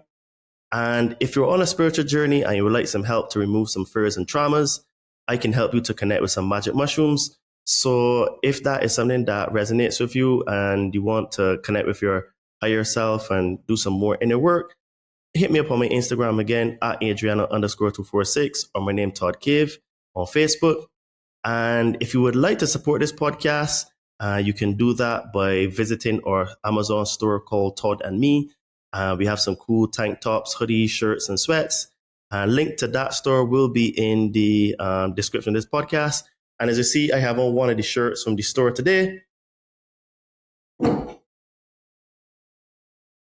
So that one is called Truth Isn't Learned, Truth is Realized. So, when you support the store, you help support this podcast because we have an editor now, and it helps to keep producing good quality content and to also invest in good quality equipment, because Lloyd shares some tips with me on how I can improve the sound. So little things like that do, add up, and all your support helps us to keep growing and keep improving the quality here.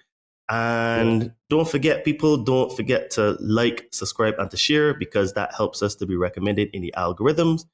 And share this episode far and wide, people, because the stuff that Lloyd shared today is the information that 99% of the people that you will ever meet will have no clue, and they have no understanding that Islam has a much bigger influence in our lives today than even I realized until talking to Lloyd today. So please share this with friends and family or people in your zone of influence, and help to get this information all over the place, because this is stuff that people need to know. Yeah. And thank you. Yeah, and please do support Todd. It's a lot more work and a lot more costly to run a YouTube channel than you might realize, and it's not like we're earning Porsche money on YouTube. So please do support Todd in his efforts. It takes time, it takes effort, it takes planning, and there is cost involved. So do support him. I fully understand how hard it is to run a channel, and the support is always appreciated. Yes, thanks for that, Lloyd. And people, all the links for Lloyd will be in the description of this podcast. And Lloyd, thanks again for coming on to the show, and looking forward to talking to you again. So people, this has been another one. Keep smiling, keep shining, and keep being the change you want to see. Speak to you soon. Cheers and namaste.